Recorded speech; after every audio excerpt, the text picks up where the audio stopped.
নমস্কার বন্ধুরা, আজকে নিয়ে চলে এসেছি আর একটি নতুন রান্নার রেসিপি। আজকের রান্নাতে থাকছে সর্ষে পটল। প্রথমেই আমি কয়েকটা পটল নিয়েছি।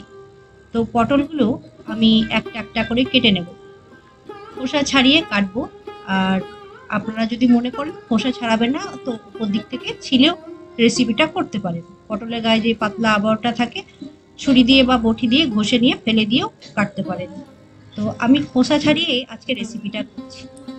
একটা পটলের খোসা ছাড়িয়ে নিয়ে মাঝখান থেকে এরকম করে দু ফালি করে কেটে নিলাম। তারপরে পেছনের অংশে একটু চিড় দিয়ে নিলাম, ওই দুটো করে চিড় দিলাম ছুরির মধ্যে। তো কি হয়, এতে পটলগুলো বেশ ভালো ভাজা হয় আর বেশ ভালো সেদ্ধ হয়। তো এরকম ভাবে সব পটলগুলো কেটে নিয়েছি। তারপরে জল দিয়ে ধুয়ে ভালো করে আরেকবার পরিষ্কার করে নিয়েছি। এদিকে মশলার জন্য আমি এই যে লাল সর্ষেটা একটা কাঁচা লঙ্কা দিয়ে মিক্সার গ্রাইন্ডারে একটু পেস্ট করে নেব। যেহেতু সর্ষে পটল, সর্ষে তো অবশ্যই লাগবে, তাই নয় কি? এদিকে কড়াইয়ে সর্ষের তেল দিয়ে দিয়েছি ওই 3 চামচ মতো।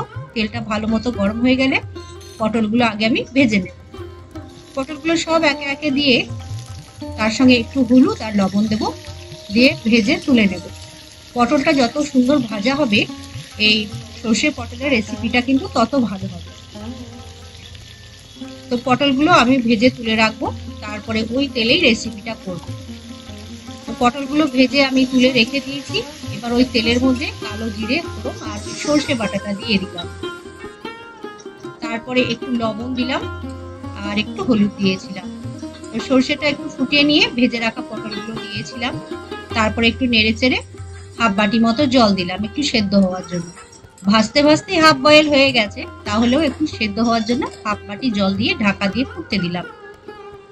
ওই 3-4 মিনিট পর ঢাকাটা খুলে নিয়ে একটু দেখবো পটলগুলো সেদ্ধ হয়েছে কিনা, নেড়ে চেড়ে। আমি দেখলাম পটলগুলো কিন্তু খুব ভালোভাবেই সেদ্ধ হয়ে গেছে। তো নামানোর আগে কিছুটা পরিমাণ ধনেপাতা কুচি আর দিয়ে দেবো সর্ষের তেল। যেহেতু সর্ষে পটল, সর্ষের তেল তো অবশ্যই লাগবে। তো সর্ষের তেল দিয়ে নেড়ে চেড়ে একটু ঢাকা দিয়ে রেস্টে রেখে তারপরে অন্য প্লেটে আমি সার্ভ করব। তো এরকম ভাবে আজকে সর্ষে পটলের রেসিপিটা করলাম বন্ধুরা, নিরামিষ ভাবে।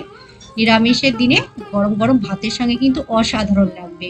আজকে সর্ষে পটলের রেসিপিটা কেমন হয়েছে অবশ্যই কমেন্ট করে জানাবেন। সকলে ভালো থাকবেন, সুস্থ থাকবেন। নমস্কার।